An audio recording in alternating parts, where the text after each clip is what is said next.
Chapter 1. Luxury and Looks. The glass doors slid open as Nadine stepped into the pristine luxury car showroom. Her white jacket contrasted sharply with her deep brown skin, her presence sharp and confident. She walked past the rows of gleaming sedans, holding her confirmation email and ID, but the stares started immediately. Chapter 1. Luxury and Looks. The sun cut through the glass walls of the luxury dealership, casting perfect reflections off a fleet of sedans worth more than most people's homes. Inside, everything gleamed, chrome accents, polished floors, and egos. When Nadine Turner walked through the doors, the atmosphere changed. She wore a crisp ivory jacket, her natural curls tied back into a sleek ponytail. Her stride was confident, posture upright, eyes focused. She moved with the precision of someone who had spent her life exceeding expectations and being questioned anyway. The man behind the reception desk looked up. His smile faltered for half a second, quickly replaced by a forced politeness. "Good afternoon," he said. "Are you here to meet someone?" Nadine paused, holding up her phone with a reservation QR code glowing on the screen. "I have a scheduled pickup. My name is Nadine Turner." The receptionist blinked, then looked past her shoulder at the sharply dressed white man entering behind her. He lowered his voice. "Sorry, I just thought... Perhaps you were with him?" Nadine's face didn't change, but her spine straightened a little more. "I'm not." She tapped the screen. "As I said, Nadine Turner, Chief Executive Officer of Turner Holdings. I'm here to collect the custom BMW 8 Series I ordered 3 months ago, fully paid for." The man swallowed hard and cleared his throat, turning hastily to his monitor. "Of course. Just one moment while I pull up your file." She watched him type, knowing exactly what was happening. The delay, the doubt, the disbelief that someone like her, a black woman alone, dressed in elegance but not excess, could own something so expensive. It wasn't new. She'd seen it in hotel lobbies where staff assumed she was someone's assistant, in boardrooms where men called her young lady before realizing she ran the company.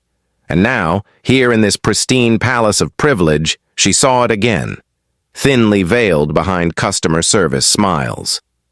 As she waited, a sales associate whispered something to a colleague across the showroom floor. Nadine noticed, as always.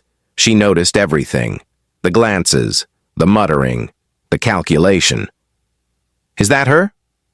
She's the buyer? She doesn't look like..." "She doesn't look like the owner." That was the sentence unspoken but loud, hanging in the air like cheap cologne. Finally, the receptionist looked up. "Ah, yes, Ms. Turner. I see the record here. Your vehicle is in the back. Let me get someone from the floor team to bring it around." "Thank you," Nadine replied, voice even. She took a slow breath, letting her eyes scan the showroom. Everyone had returned to pretending they weren't staring. She was used to that too. Pretending not to see her while judging her all the same. The white man from earlier had settled into a leather chair, watching with vague discomfort. Nadine offered him a polite nod, not out of courtesy, but dominance. He looked away. She was done letting people mistake her for anything but what she was. Owner, leader, storm.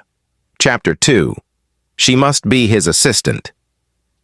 The showroom buzzed with controlled energy. Salesmen in fitted suits offering coffee, couples admiring engine specs they didn't understand, and brokers calculating commission in the corners of their minds. But Nadine felt the artificial politeness press against her skin like static. From across the room, a man with slicked-back hair and an expensive watch strode over. His name tag read, Derek, Sales Manager. He didn't look at Nadine first. Instead, he addressed the white man seated nearby. "Good afternoon, sir. You interested in the Black 8 Series on the floor?" he asked with a smile. The man raised an eyebrow, mildly confused. "I'm just waiting for my wife. She's in the restroom." Derek's face twitched. He turned, finally acknowledging Nadine. She had heard it. So had he. Her jaw tightened. "I believe I am the one you're looking for," Nadine said evenly. "The Black 8 series with the custom tan interior and carbon fiber trim. Ordered under Turner Holdings." Derek froze, blinking. Then the charm slid back onto his face like a cheap mask. "Of course, ma'am. My apologies. I just assumed—" "You assumed I wasn't the buyer," she cut in, her voice crisp. "You assumed wrong." The air cooled around them. Derek fumbled. "It's just, most of our clients have their assistants handle the pickup. We get all kinds—" Nadine stepped closer, her eyes razor sharp. "And I'm exactly the kind you need to start recognizing." Behind her, the receptionist pretended to look busy. A young intern froze mid-walk. The air had shifted. This wasn't just a customer now. This was someone who knew the rules, knew the weight of her words, and wouldn't let this slide. Derek forced a laugh. "Right. Well, I'll get your vehicle brought out front. In the meantime, would you like a coffee, sparkling water, so—" "I'd like my keys. That's all." He nodded stiffly and walked away. Nadine stood alone in the center of the showroom. She didn't need to yell. She didn't need to argue. She knew the truth. Her presence disrupted the comfort of their assumptions. And that discomfort? It was long overdue. A woman in a gray pantsuit whispered to her husband, "She's the CEO." The man glanced at Nadine's posture, her silence, her confidence, and nodded. "Looks like it." Good. Let them whisper. Let them second-guess every stereotype they thought was fact. Because Nadine wasn't here to meet expectations. She was here to break them. Chapter 3. The transaction under scrutiny. 15 minutes passed before the car appeared outside. Gleaming obsidian black, the kind of machine that didn't just drive, it announced. The valet rolled it forward carefully, eyes scanning the room as if still unsure who exactly it belonged to. Nadine stepped outside to meet it. Derek followed, holding a clipboard. "Just a few quick signatures before we finalize everything," he said, his voice thinner now, stretched between forced cheer and nervous protocol. She glanced over the papers. Everything was standard, except the tone. He hovered too close. Read her name aloud too slowly. Verified her ID not once, but twice. Then again when she handed over the check. "Your check's already cleared," Nadine reminded him, arching a brow. "My bank confirmed it this morning." "Yes, I'm sure it has," Derek replied, smiling tightly. Just taking every precaution. The smile never reached his eyes. Behind them, a junior associate stepped away from the service counter, whispering into a phone. Nadine didn't have to hear the words. She recognized the posture, the caution, the implication. They were verifying her again, not because the transaction required it, because she did. Derek returned from inside, holding a document she hadn't been told about previously. "This is just a routine secondary identity confirmation we do for high-value purchases." She stared at him. How many white men today had to fill this out? He hesitated. "Well, not all transactions are the same." "No," she said flatly, "but your bias is." The tension thickened. People passing by the showroom slowed down, sensing the charge in the air. Nadine looked at the car, her car, waiting, perfect, untouched. And she realized this moment wasn't about the vehicle. It was about control, gatekeeping, doubt wrapped in civility. "I'll fill out your routine form," Nadine said, taking the paper. "But when I leave, I'll also be filing a full report with your corporate office. And if this dealership is smart, they'll call me. Not to offer me anything, but to listen." Derek didn't reply. His jaw clenched. A bead of sweat formed just above his collar. Nadine handed the completed form back and walked to the driver's seat. She opened the door, settled into the soft leather, and gripped the steering wheel. Power. And this time no one else had a say. As the engine purred to life and the dealership shrank in her rearview mirror, she whispered to herself, "They'll remember this." Chapter 4. Recorded and ready. The next morning, Nadine sat at her sleek kitchen island, scrolling through her security footage and audio logs. Not from her home, but from the dealership. She had recorded everything. Every hesitation, every patronizing tone, every redundant ID check. Her custom pen, gifted by a cybersecurity client, doubled as a discreet audio recorder. A hidden camera embedded in her lapel pin had captured Derek's face when he asked, "Are you meeting someone here?" She wasn't angry anymore. She was focused. The video files were clean, clear audio, crisp visuals. No outbursts from her, no aggression. Just fact after fact, undeniable proof of what so many like her had experienced and been told to forget. Nicole, her assistant and friend, appeared on screen in a video call. "You're really going to release it?" "I'm not naming names," Nadine said, tapping the file folders. "But I am telling the story, and I'm not asking for permission." Nicole smiled. About time someone put a spotlight on how subtle racism operates in those so-called elite spaces. Nadine opened her laptop and drafted a post. "They said I didn't look like I owned the car. They double-checked my ID, then my payment, then my story. But I recorded everything, because I knew they wouldn't believe me. Watch, listen, learn. Then ask yourself, how many times have you done the same silently?" She attached a 90-second clip, just enough to show the awkward pause when she said she was the CEO, the look passed between staff, and the extra verification form handed only to her. Within an hour, the post exploded. By midday, it had 22,000 shares. Doctors, lawyers, tech executives, especially black professionals, replied with stories eerily similar.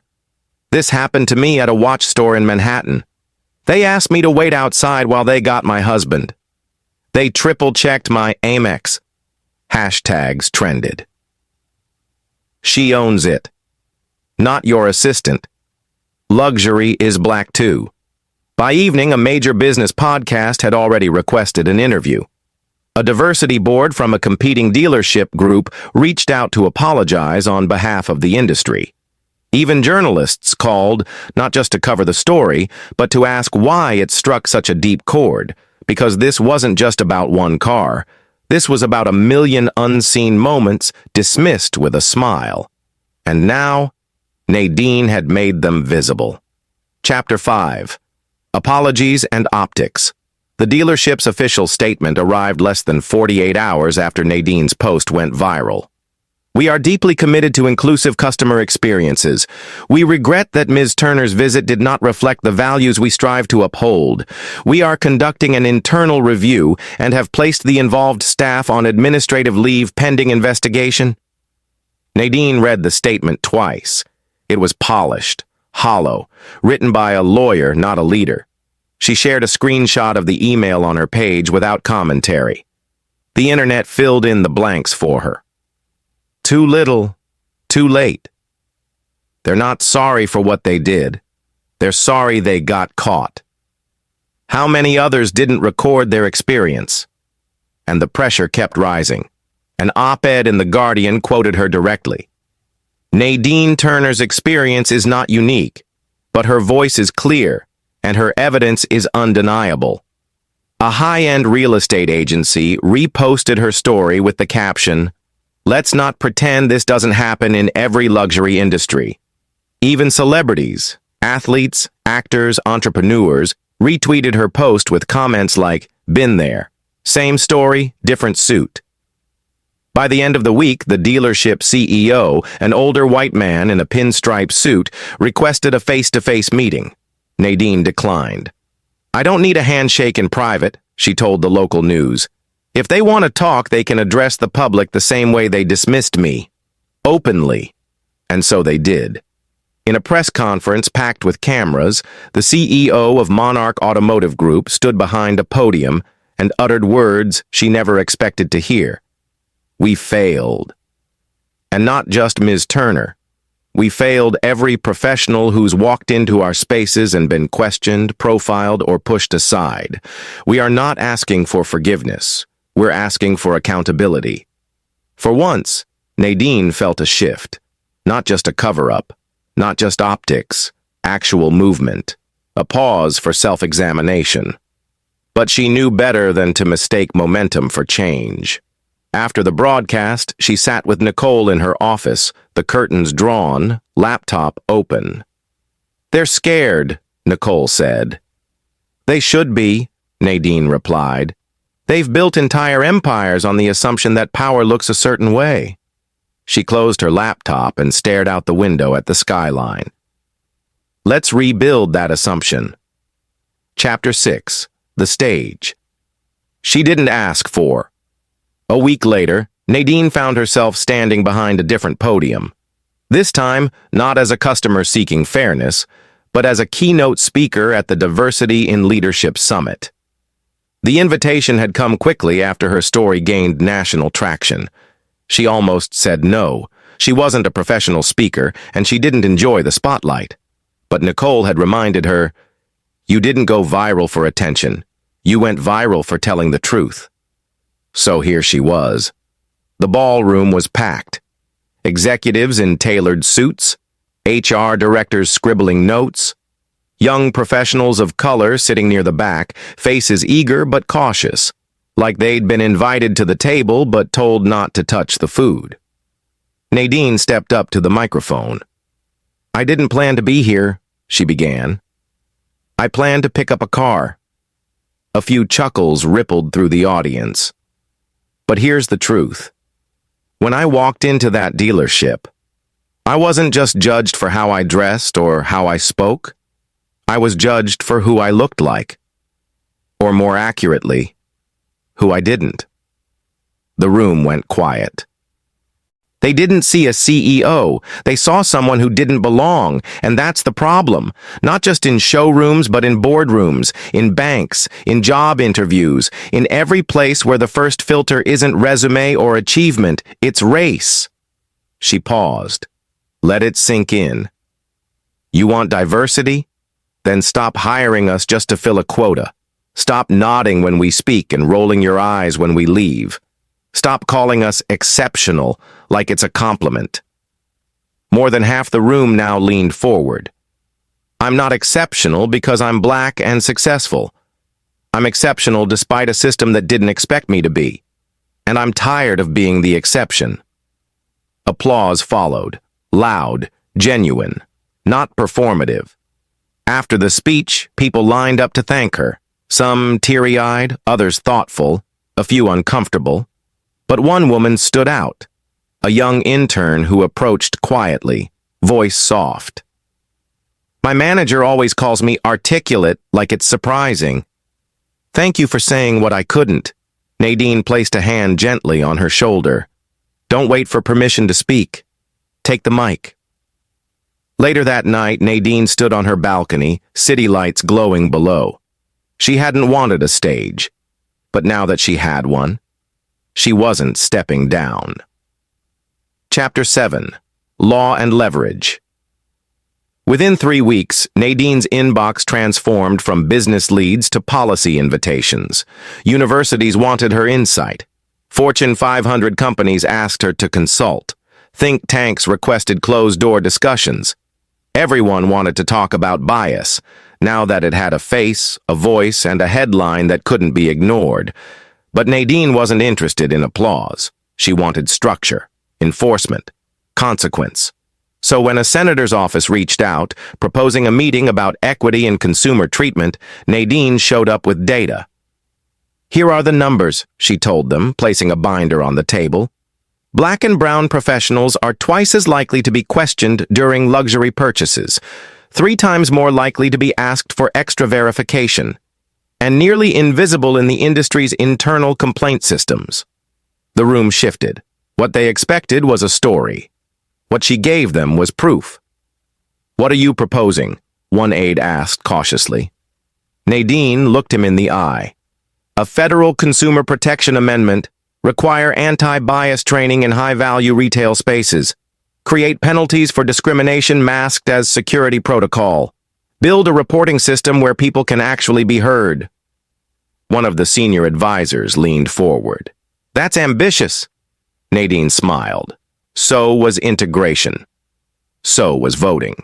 So was putting women in the boardroom. Ambition doesn't scare me. Inaction does. Within a month, the proposed framework, the Fair Access Act, was circulating through political circles.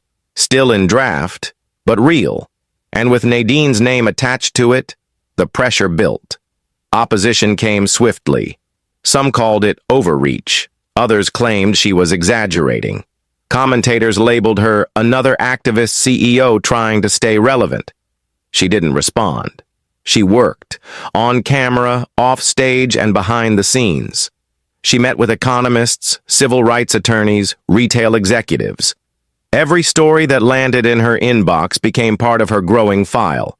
A movement was forming, quiet, professional, relentless. And in the middle of it all stood Nadine Turner. Not the woman in the showroom, not the trending topic, but the strategist who turned humiliation into policy. Because for her, justice was never just about what they did to her. It was about what she would do next. Chapter 8. The industry blinks first. It wasn't Congress that moved first. It was competition. One of the top rival dealerships to Monarch Automotive, Hartwell Motors, made a bold announcement. Effective immediately, they would eliminate all discretionary ID checks on verified purchases. Mandate bias training for all sales and floor staff. Publish quarterly audits of customer complaints related to discrimination. And create a diversity oversight council with Nadine Turner as a founding advisor. It hit the headlines fast. Luxury auto giant partners with CEO who sparked industry reckoning. From customer to consultant, Nadine Turner reshapes the game. Monarch, meanwhile, stayed silent. Their internal review dragged. Their executives dodged interviews, and slowly, the public began to shift their dollars elsewhere. I didn't plan to work in automotive, Nadine joked in an interview. I just wanted my car. But by then, she wasn't just reshaping one dealership's culture. She was influencing an entire sector. Soon, luxury watch brands reached out, high-end realtors, even private aviation firms, all asking one version of the same question. What do we fix before this happens to us? Nadine's team grew. Nicole became chief of strategy. A small group of researchers, policy analysts, and lawyers joined under a new banner, Turner Equity Group. Their mission: build frameworks where companies didn't have to react to discrimination, they could prevent it. Her message never changed. This is not about guilt, it's about growth. Not about calling out, but calling forward. Of course, not everyone clapped. Online trolls accused her of race baiting. Industry insiders warned she'd alienate good clients. Even some friends questioned if she was stretching too far. But Nadine had long stopped asking for comfort. She was making room for truth. One afternoon, during a strategy meeting, a junior analyst asked her, "Do you ever feel like they're only listening because they're scared?" Nadine replied without hesitation. Yes, and that's fine for now. Because fear changes behavior. But when the behavior changes long enough, the system changes too. She looked out the window of the high-rise office. Same city, new altitude, because now they were the ones trying to prove they belonged. Chapter 9. The Rewrite.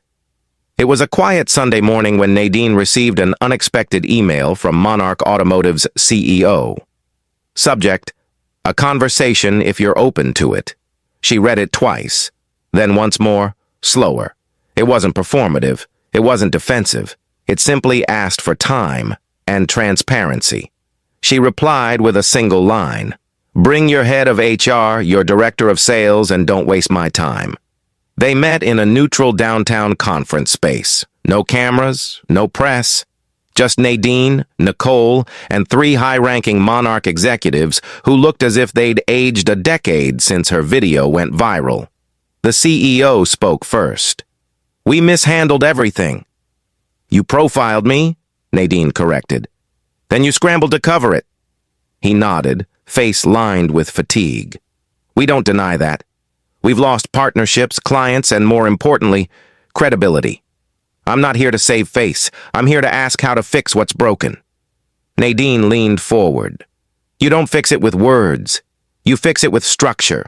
You rebuild your hiring standards, retrain your managers, and remove every unspoken rule that says wealth only comes in one color." Nicole slid a folder across the table. "We've drafted a blueprint, policies, benchmarks, third-party accountability, non-negotiable timelines." The HR executive picked it up, flipping through, and visibly winced.